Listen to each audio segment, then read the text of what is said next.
There will be a short delay of flight.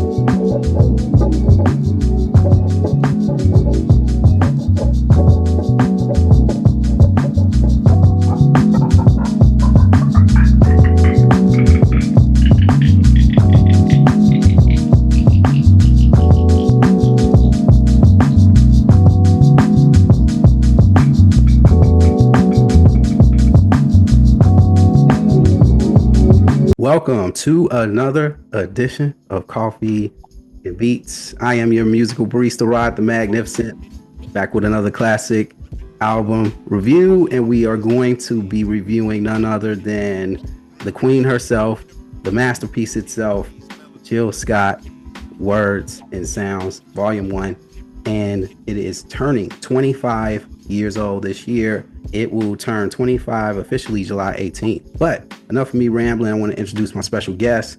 Ladies first, I'd like to introduce, she's been on the podcast before. We did Jungle review together. Eljeepi, welcome back to the cafe. Woo! Thank you so much for having me back. This is a pleasure, always. That's what's up. That's what's up. Up next, we got one of my favorite DJs on the set from my hometown, Chicago. Grew up with this man. It's an excellent music mind. Shout out to DJ Nova. What's up, bro? Hey, what up, bro? Appreciate you having me here, man. Good times. For sure. And then last but not least, I got a brother. I bumped into this brother during the pandemic. Found out about this awesome podcast that he was doing. Found out he was a music head, just like all of us here. And I really respect this guy's taste in music. Shout out to Tig Best. What's going on, my brother? Thanks, brother, for having me on. I appreciate it, man. Always a pleasure. We're going to get right into it. We got Jill Scott, and I'm just going to go over just a couple of nuggets about this record, and then we'll get into how we was introduced to it and just a brief synopsis. Again, it was released on July 18th of 2000 by Hidden Beach Records. The album was nominated for Best R&B Album of the 2021 Grammy Awards, which, by the way, lost to D'Angelo's Voodoo, which is another album turning 25. We might work out something later on. Maybe later on down the line, we might have to hop back on and do another episode for that one. But yeah, lost to that album, but it was named in Slant Magazine for the 100 Best Album of the 2000s. The album features 18 tracks, clocking in roughly at around an hour. And then it also features 2 bonus tracks, one by the name of One Time, featuring Eric Roberson, and also a hidden track. If you had CDs back then, young people watching this podcast, you have to listen for a while before that hidden track comes through on the CD. And it was like a surprise joint. You know, I'll get into that whole thing in a second. Some of the producers off this album, most notably, was DJ Jazzy Jeff, Andre Harris, Vital Davis, Carvin Hagens, if I'm saying that right, Darren Henson, Keith Pelzer, Adam Blackstone, and Ivan various under the radar producers that put their heads together and put together this classic of an album. And this team played a major role in keeping that neo soul sound throughout. And just want to start off by asking each guest here, how were you introduced to who is Jill Scott? All right, I'll jump in first. I'll give you my quick Jill Scott story. So when the album was released, I didn't know who Jill Scott, literally, who is Jill Scott? I was working in Midtown Manhattan, and it was on my lunch break. And back in the day, you could go into a music store and they would have like headphones where you could kind of preview albums. And sometimes they'd be playing albums in the store. And I walked in and they were playing the album in the store. And I'm like perusing through other stuff. And I'm like, yo, who is this that they're playing right now? And I think it might have been A Long Walk that was playing in the store. And I was just like, yo, who is this girl's voice? It was like amazing. And I went up to the counter and I asked the lady behind the counter, I was like, who is this playing right now? She was like, oh, we got this new artist. And she pulled out the CD from like behind the counter. I bought it on the spot and hooked after that ever since. My story is not as dramatic because I was like really young when her album came out. I had to look up myself when it came out. I was like, oh man, I was still in grammar school. I first heard Jilly, it had to be V103 in Chicago. I had to be on the radio, and I knew it was good because my mom didn't, a quick turn it off, like, no, we can't let it. Like she even vibed to it. So I'm thinking it had to be A Long Walk too. I think it had to be A Long Walk was my first like Jill Scott. Like, okay, cool. You a young guy. R&B isn't necessarily your go-to thing, but her voice catches your ear.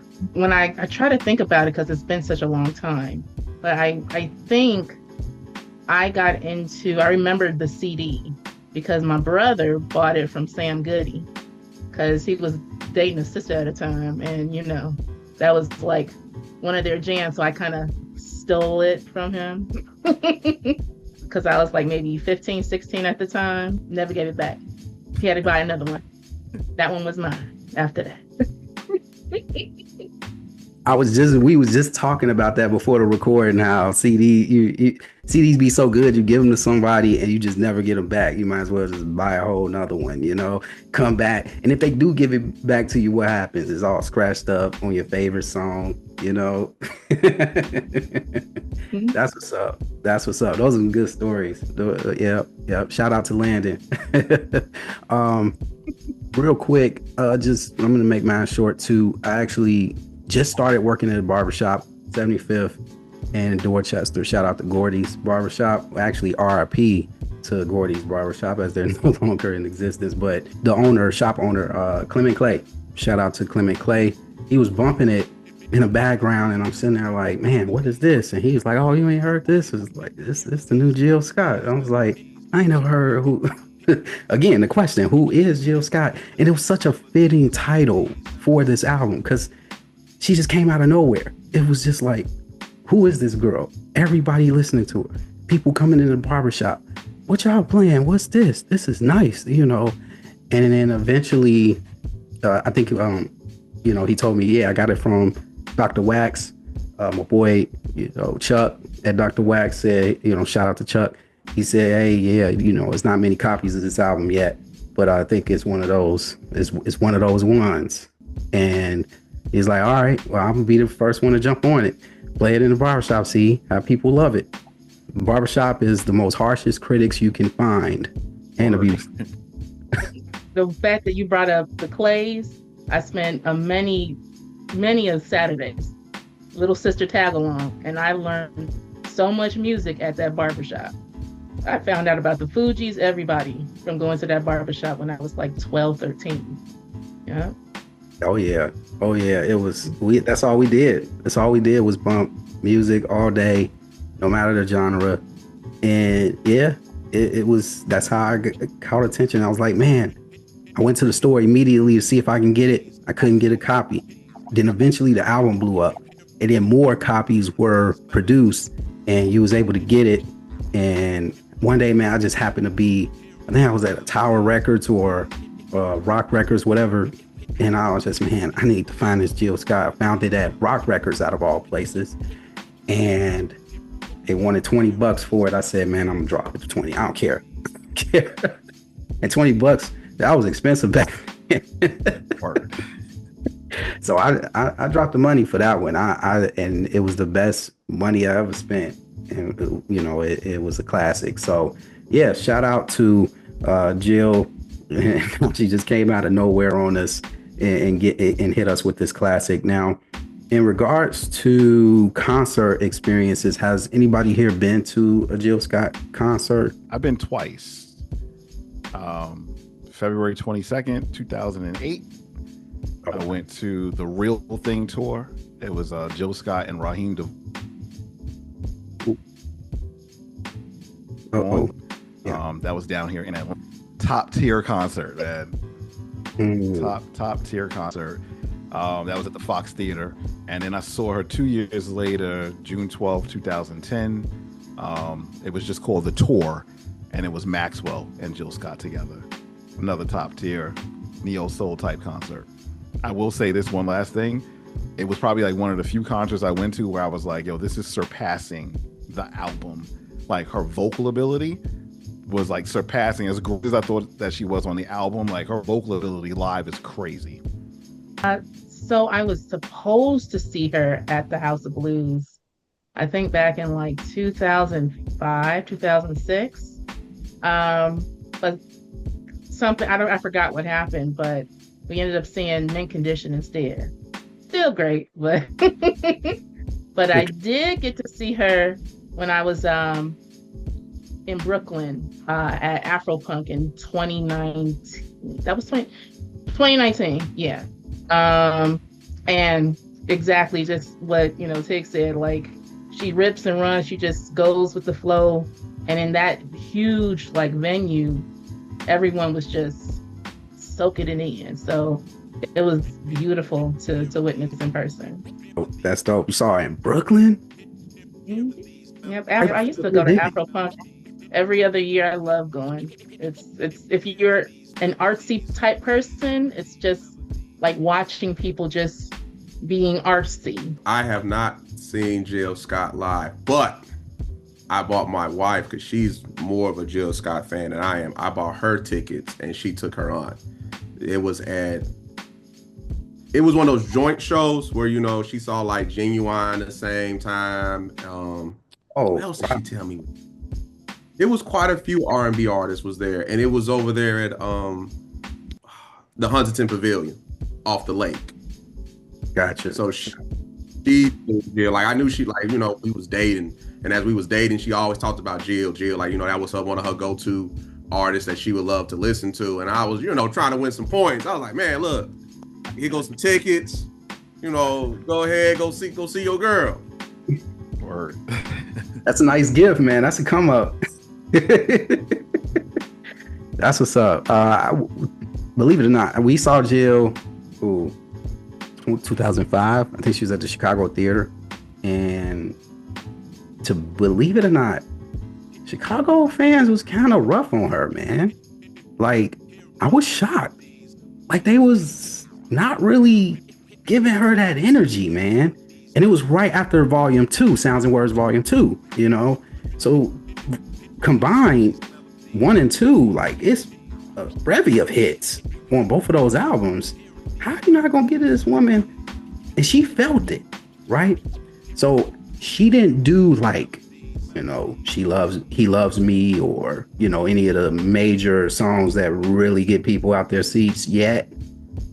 She saved it for last, but she pretended like, before she performed those, she pretended like the show was over, and she left, and people was leaving, but other people were staying. Me and my wife, we all stayed. I was like, no, she about to come back out. She ain't do a couple of songs that I know that she usually does. I would say about 10 minutes later, she came back out.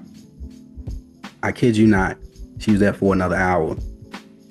And she even re-performed other songs, and she was just like, I appreciate y'all, y'all love that y'all showed me, because I wasn't feeling it, And then the second time I saw her, it was a lot way different. That she got way more love the second time around, with Chicago. So I was shocked, man. I was like, what in the world? Why is nobody really rocking? Like, this is Jill, in her prime. So, yeah. That could be so snooty. They could be real snooty sometimes. Yeah, they can. I don't know what they expected, and I forgot who opened up prior to her, but whoever was the opening act, they didn't give them no love either. It was just, I don't know, people was just in a bad mood that day, I guess.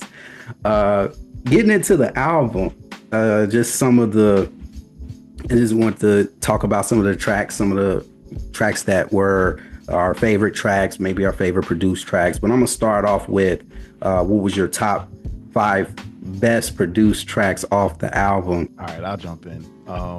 My first one is Try, which was produced by James Poyser and Ed King.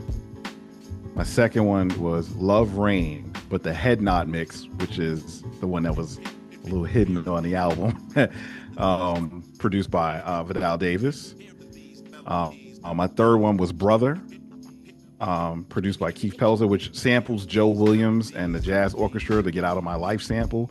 And a lot of people, if you're an old head like me, you may remember that sample being used for Coogee Rap and DJ Polo for Ill Street Blues back in the 90s. My number 4 was Watching Me, which is a Jazzy Jeff and Steve McKeever produced track. And then my 5th one, if you had the Japanese version of the CD that was released, you might have had One Time, that was featuring her and Eric Roberson, and that one was produced by Vidal Davis as well. If you didn't have the Japanese version, you may have heard it on Jill's Collaborations album. Yeah, you know what? I had to go on YouTube doing this research. I big confession here. I never heard the track until today.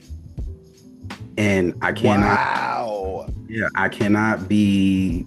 I agree with you. I was like, man, how did I miss this? But you can't get everything, right? You can't get everything. That's a hot track, though. It is, man. It is. I was bumping that on repeat today. So I have a couple of duplicates, but so Show Me was one. I feel like it had like that kind of nice late 90s neo soul that, it fit perfectly for what was going on at the time. Slowly Surely, I kind of just like how the melody just goes like, it comes, it's like a wave, like it goes forward and back, like, and I love like that type of tone that kind of just softly brings you into something, and you're just like, and then the lyrics goes into it, so it's very close to me. Honey Molasses. I know when I was 16, I had no business listening to that track, but I did, and it was good. That was my jam. So, but it was definitely dope. Watching Me, of course. And I love the fact that song has had a resurfacing, like just on like little TikTok little things. I'm like, y'all don't know, but that song is so dope and so deep. Yeah. And even though it's simple, like the way it's just that 4-beat measure, and it flourishes so well as it goes through. So that's just the tip of the iceberg, but the way is definitely that. Let me draw you in here. A lot of the ones I've picked got spoken on, so I'll speak on the ones that didn't really so much that stood out to me. The first one is I had like He Loves Me is very, to me, it doesn't, I wouldn't say a Sade vibe, but it gives you that mindset when you listen to it. It's very chill, and how she harmonizes with it, to me, is crazy. When you listen to that beat, that ooh, doo, doo, doo, doo, like someone, like, I forget what music producer said, but when you can hook somebody off things that aren't words, it's a great song. And that's the part everybody looks forward to in that song, is the like, everybody loves that part. There's no real words to it, but you know it, the harmony is easy to sing along. My favorite, though, it's Love. I am a sucker for records that sound like they belong being played live. And you know that when you hear it live, the band's going to put some extra spice in it. And even, like I said, I've never seen Jill live, but I know when she does this record, this is one of those records she can take a break on and be like, all right, y'all, band, do y'all thing. And they can just go nuts for 15 minutes because the beat is just, it's so, I know they had fun recording this song. I know that's a song that probably took forever to record, because the band probably got lost in it and had so many breaks. Man, that's a perfect illustration of that track. I love that track too. Is the way the drummer, man, just kicks it off towards the break. It's just, and then they just get off, and then she just starts naming all this food, and how you want your food cooked, and do you want this on this, and do you want that on that? It just makes you think about your mom cooking for you, it's just nice. It was that's definitely a great, well-produced track. I'm with you, Nova. I always like beats that sound like I'm actually in the concert, and that was one of those that she did when I went to go see her both times, I mean, I think she performed that thing for about 12 minutes. She went in. What'd you say? You could definitely milk that record. It's a band record. It's a happy record. It gets the crowd involved. It's one of those fun records. You'll see grandma getting up off the drummer, getting into it. Like, that's one of those records. Oh yeah. And solos too. I mean, the solos just can go in instantly on each and every element of that track. Mine's is for me. Everybody named all the ones I like, but I'm gonna say Love Rain remix. I just want to tell a quick story time real quick.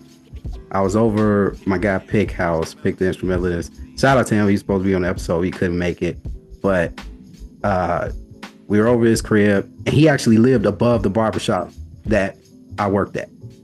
So that's how we, became really good friends. But we was just chilling, playing video games, had Jill Scott playing all the way through, right? So we just still, album is off. So we thought, and we just still playing live or whatever. And the next thing you know, we hear Mos Def and Jill Scott. Love Rain. Rain down. Say what you say. And we like, is that Mos? What's this on? Liddell Pig went to go to the CD. He like, oh, this off the Jill Scott. It's a hidden track. That's how we found out it was a hidden track. We was just sitting there. We forgot all about the song and everything, and the hidden track came on, and we was all just going crazy, man. He had the CD player. He had these speakers. He hooked them up, and barbershop was empty. We the only ones in the apartment, so we turned that boy all the way up, and I mean, the chaos. The chaos was insane. So yeah, that's number one on my list if I had to choose my favorite produced tracks off the album. The regular Love Rain with the very monotone and it just really goes well with her poetry.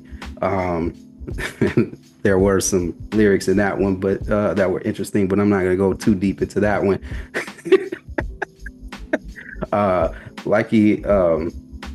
It's Love definitely is on my list, and then Watching Me, Brother with that ram shot. Oh, excellent track. And Slowly Surely, I have to agree with Eljeepi. I think when I first got this album, I played that on repeat for like 2 straight days because it's just so mellow. It's just she just brings you in. She's inviting, and it was just a nice, like, it was put in a perfect spot in the album because a lot of the songs had, up and down type of vibes to it. And then it picks up with, Love Rain, starts to kind of cool off, hits you with the interlude with the Roots. And you kind of thinking, and when that interlude come in with the Roots, I'm like, wait a minute. This woman performed with the Roots in a live concert? What? When can I see them together? But yeah, and then it just blends right in with Slowly Surely, and then it picks back up after that. So it was a nice little pocket in a record where it just kind of slowed down a little bit. You got to know Jill Scott. It's like she was just having a conversation with you. And then, I forgot I was supposed to sing on this album. Let me get back to One Is the Magic Number. You know what I mean? It is just go from there. So what was your favorite, what was your most underrated tracks off the album? Or track? It could be one song or more. For me, I felt like Brother and Show Me should have gotten more love than, to me, Show Me especially, I felt like could have been a single for her, in my opinion. I'm like, that song was so good. I probably played it the most. And I feel like that one was like a really underrated track. I'm gonna say Exclusively, even though it's a short one and it's, just what's going on. I love the wordplay. And, as a woman, we have intuition so deep, and women can read women. And the way that Jill kind of was just going from like, oh, me and everything was good, and I went to the store, and just the imagery that she plays with, like the little things, like things you wouldn't think about, put into a song, but those little insignificant things make you in the store with her, and you're in the presence with her as she's going through that. And then oh girl was like, oh, you got this Raheem, right? And at the time when I was younger, I was like, ooh, that sounds like Jenny Jones or something. It's not until you grow and you're like, yeah, we know. So that was always like a playful song that I never skip over. I love just everything about it. It's so cute to me. Yeah, and it was a great follow-up to Do You Remember Me, the opening track. It was just a great follow-up. Not that I think it's underrated. I can see maybe from a singles perspective why I wasn't a single, but it's that song that you can tell who's really heard the album, because they'll know that song. Because like if I play that album, my wife does not play about me skipping that song. There is no skipping exclusively. I gotta sit there and I gotta listen her word, every lyric, like I'm the one in the wrong. Like I don't know why you're looking at me while you're doing this song. I don't know what's going on here. My cologne has not been spread around the city. But it is one of those songs like she was like Leah was saying, it's that black girl song. Like ain't no skipping exclusively. It's what it is. As I was listening to the album today to remind myself of the album, I got to Brother, and I was like, how come I haven't heard this in like some black empowerment type thing? I was like, this is a build you up black brother song. I was like, I'm surprised I don't hear this more in the month of February that's coming up. Like, oh man, brother, don't let nobody hold you. I was like, this isn't one that really gets that much play for our month. So yeah, those two, like, bam, they leading the way. I'm catching up with them. But no, those two definitely caught my ear for like, yeah. Surprised we don't talk about these two records. Well, I know girls talk about exclusively, but Brother don't get talked about. That could have been a single off the album too, to be honest. If Groove Theory can come out with Keep Trying, which is kind of similar to Brother, like, why not? I feel like, Brother is better than, no disrespect to Groove Theory, but I think, Jill Scott's Brother is better, but hey, it's so many hits on this album that you can't put all of them on the radio. Mine's is a song that it wasn't quite a song, but it was one of those tracks that I didn't appreciate until later on down the line. And I think a lot of it has to do with hip hop and how they use this particular song as a sample and have made beats off of it. But I think it's better. I just feel like I didn't appreciate that track until, so many years. I listen to a lot of instrumental projects, and so many producers have looped that, I think it's better, and just put a beat behind it or whatever. And so when I first listened to this, it was just like, made me think about, all the, producers that sample it. Most notably, Ninth Wonder really flipped this really nasty. And I think it was another artist too. I forgot that another producer at Flip is not in my head right now. But when I listened to it, I was like, man, this is an interlude, but even the interlude is cold. and she's talking, she's spitting on this track. It's something that was on her mind, and she wanted to let them know, but.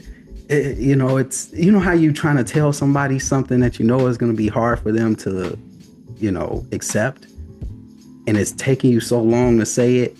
That's what that song is. You sitting there like, what you trying to tell me? And she just taking you through this journey before she just dropped the bomb on you. So I thought that was a very underrated interlude.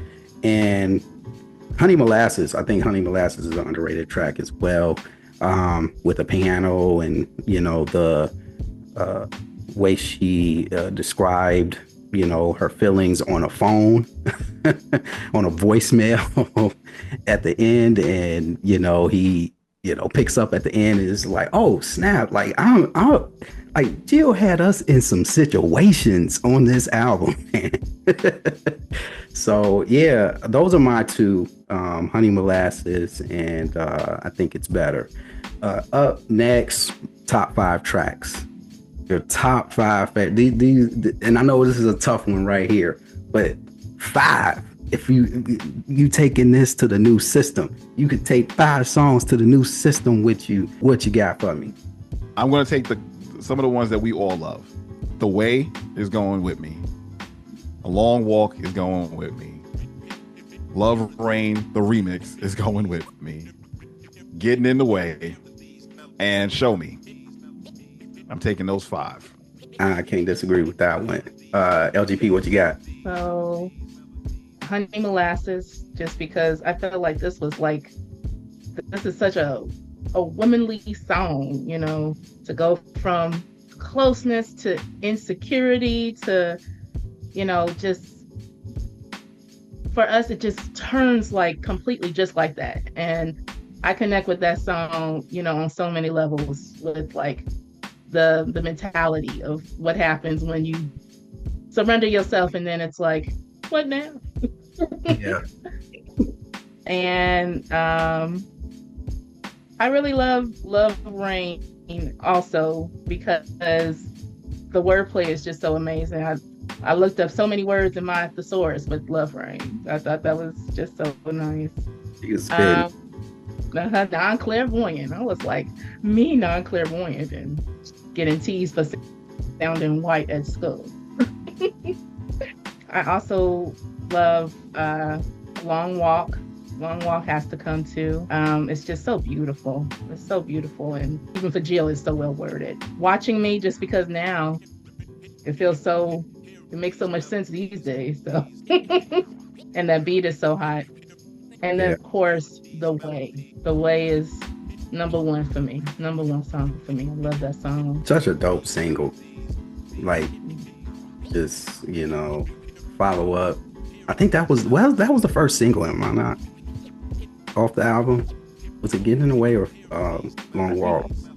So The Way, not Getting in the Way. That was my favorite, The Way. Yeah. But I think Getting in the Way came out first because I remember seeing it on the box. Yeah. I was like, who is this girl about to fight somebody? So I remember that first. Yeah, I think you're right. No, who you got, man? What you got for your top 5? It's between A Long Walk and His Love for my top 2. Long Walk is like for sure. A Long Walk is 2 or 1 because A Long Walk for me is like, that's low key a great date song, like you're on a date with somebody, but it's also like a great, like just, man, talk about Psalms. That's a long book. Oh, Lord, that's more time together. That makes sense why she chose the book of Psalms. Like that's, you gotta be in love with somebody if you're gonna go through the whole book of Psalms. That 119th chapter is crazy. It's a long chapter. So that's 2. Getting in the Way, because I like the tough girl talk in there. Like, you better, before you can knock down, you better chill. Like, I got a rocks for Getting in the Way. I need 2 more. You better back down. But He Loves Me. Before I gotta do He Loves Me. That's a very nice poetic song. Man, darn it, Rodney, why you had to make it 5? Hey, if y'all gonna be with me for the Voodoo album, boy, y'all gonna really be in trouble. Did someone say The Way? Did Tigger or did one of y'all say The Way? LGP said The Way. Yeah. The Way. That's okay. It's a great song. It's a great song. Just to switch it up, I'm gonna go to intro song. Just to catch someone's interest. And then I would point them to someone else, like, now I caught your interest of who is Jill. Yeah. Like, I wonder has she started her shows off with that song, because that actually she has. I think I've seen it. That she still uses that JILL. Like, she still uses that. So that tells you that she likes that intro. Yeah. She actually used it the second time I watched her. Yeah, saw her in concert. Yeah, so that's what's up. That's a good point. I forgot about the Jiltro. Mm-hmm. Jiltro. For me, this was a tough one, but I'm going to go Get in the Way. I'm going to go Long Walk, because how could you not go those two? Like, it just makes sense. It's Love, Slowly Surely, and Love Rain remix. Those are my five. Those are my five. And I'm sticking to them. There we go. There you have it. Finally, just some closing thoughts on this review. Why does Jill Scott's debut, in your opinion, remain a classic? I'll say it remains a classic because for me, I'm like a sucker for real lyrics that, like, I believe it. Like, when you sing it, I believe every word coming out of your mouth. And Jill is one of those people for me. And this album to me was like it was a bona fide classic. It was the only album that introduced excellent storytelling. It introduced raw emotion from a woman's point of view, and guys could like get with it and learn from it, from what she's talking about. And then on top of it, she also introduced a lot of people to like poetry for like the first time. That album had poetry, it had songs, it was a collective of art. And to me, it's a classic album. It never gets old. It's just a great body of material. You just can't get past it. So yeah, to me, this one will always stand the test of time. So I agree totally with what you just said. Exactly. Like, Jill writes like a true plus size Black woman would write, you know, like the type of experiences that she has, they are, you know, within a certain niche of people, but she writes it in such a universal way. She brings you into her world with such imagery that even if that is not, you know, even though that you have not experienced, it's something you can still relate to on a level. It's done perfectly well. It's produced beautifully. There, you know, is range. I love an album that is cohesive and takes you on a trip and, you know, lands you softly back to reality. And she does that so perfectly. You know, it was the right time, the right place. It is timeless. And, you know, I'm so glad you did this because it's been a minute since I listened to it, and I've been listening to it all day. So I'm going so it sticks with me even when I was a teen to now. My thoughts are actually kind of like summarizing what they, you know, the people before me went, in that, what's the word I want to say? This album has survived the test of the time because of its relatability. It's just a relatable album. Like, you know, even, you know, you don't have to be a girl to understand this album. Like, it means more if you are a girl. It adds a layer to it. But as a guy, there's certain things you relate in the songs when she talks about what a good guy is. And you're like, okay, like low-key, Jill Scott gives you a little bit of a cheat code in this album. Like, oh, okay, this is what girls like. All right, cool. Let me try some of this, and you know, see what happens. But from a production level, like, you know, with Jazzy Jeff having his hands in it, like it's an album that is, you know, it appeals to a wide range. It appeals to the young girl. It appeals to the middle-aged girl that's going through these things in her 20s and 30s. She's going through, you know, what's love, finding her first love, falling out of her first love, them cutesy moments, them hard moments. Like, this album really, from a, not even just a soul level, but just from a storytelling and a complete project. It's a really good complete project. Like, when you look up the album, and like, it was something I saw that somebody was like, there were 50 songs made for this album, and they had to narrow it down from 50 to the, 18 that actually made the cut. So imagine, you know, what didn't make it in her storytelling, because she had so many things to tell, so many things on her mind. When you think of the mind of, she's truly a poet. She has a poet's mind. She just, you know, it works that she can sing to express herself this way. Yeah, and I agree with that. It was she definitely was giving off some cheat codes, even back in the day, especially for brothers that were struggling with their game. You know, it was I gotta admit, man, this album came out of nowhere on me back in the day. Didn't know I needed it at the time, but I think from listening to it in different decades, you know, you did listen to it with a different mindset. You know, back when I first heard it, I was mainly just digging the production, digging her singing. Not necessarily some of the topics were very clever, but it didn't really touch me until I started, you know, living that life. You know, because I still was in barber school, still cutting hair, you know, trying to figure out life, right? And this album kind of made me understand some of the emotions that were being displayed throughout the entirety of the project, the highs and lows of it, the highs and lows of love. She touched on a few political situations, simple things like going to the grocery store. I love when artists touch on simple things that's relatable that nobody would ever write a song about, but she did it, you know, exclusively Case in Point.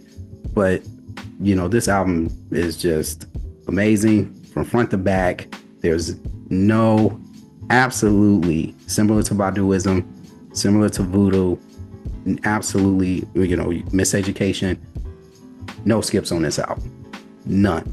And that's why it was so hard for us to pick 5, because all these songs on this album is fantastic, you know. So Jill, if you're listening to this episode, we appreciate everything that you have put forth, not just with Words and Sounds Volume 1, but all the projects that followed after that.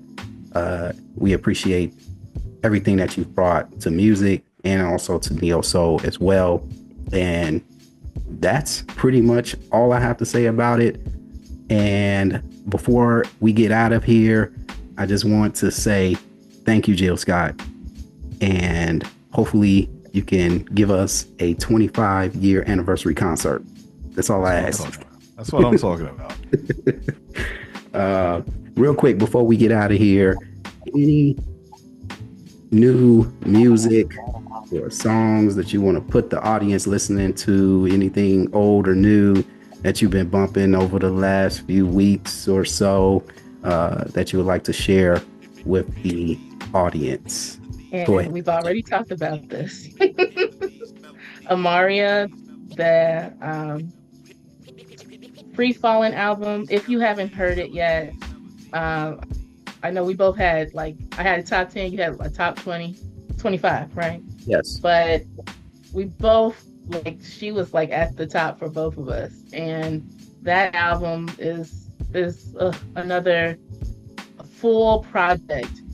I've always digged the albums that make sense. So if you haven't heard of her, she's so chill, so soft spoken, but like her music is just so amazing. So if you could check out her previous album too, that one's really dope as well. But Free Falling is the one that came out last year. Beautiful album, and I'm gonna see her in March. Yay. Nice. I wish I could see her when she comes up here, and we're getting up on her pretty early too, you know, before the big blow up, you know. Tig, what you got for us? Only $20. So. Well, first off, I need to get them tickets to come to that show. That's number one, because that album is dope. That Rod actually put me onto that album. That album is very dope. So I've been listening lately to, it's a UK girl. Her name is Lizzie Birchie. She is super dope. A real chill album. She has an album it's an EP called Am I an Adult Yet? It's a really, really solid 8-track project. So I would say check her out, Lizzie Birchie. And there's another UK girl. Her name is Celeste, Celeste. And I only got kind of put onto her because I was watching this show on Peacock called The Day of the Jackal. And like the opening song, it almost sounded like how Adele sung Skyfall when Skyfall first came out. it was like that kind of I was like, wow, that's like really good production on the song.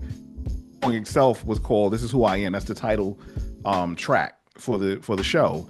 So I went on iTunes and was like pulling that one up, and I like a lot of her stuff. So check out Celeste as well, another UK girl. I have a shameless plug, is what I have for you, good sir. I want to shamelessly plug this mix I put out, Soul Station 31.2. It's my newest one of the year. I'm really proud of it. It was not a me leaping off the cliff, but it was a very challenging mix for me in the fact that I call this my Life of Pablo mix. There's like 6 versions of it out there somewhere that, you know, maybe might get released one day leading up to this one. But I challenged myself to not play mainstream music in this mix and to make a project that flowed, that would make you like a mix that you could enjoy without knowing who it is. And you'll go back, like I've had some people reach out like, man, who was this? Who was that? And I got the result I wanted from it, where people were like, you know, a DJ's job is to put you on a new music. And I felt like this mix did. So if for all those who are listening who haven't heard it, please check it out. Soul Station 31.2. It's on Mixcloud right now. That's what's up. That's what's up. I will link that mixtape in the description box so you guys can get it right now. So yeah, and I definitely second that. It's an excellent mix. Had me shazamming a lot of stuff too off that. For me, I just released for Classic Month, Tame Impala's Currents, revisited that album. I forgot how amazing that album was, and the transition that he made. He went from lonerism to Currents. It was just amazing, and how he did all the instruments off that project. Just Tame Impala is just a breath of fresh air. Real quick, just the Rev's Dream. It's an EP. The Rev's Dream. It's called There Is a Lot. And it's a jazzy type of instrumental album with some singing throughout. It is very dope.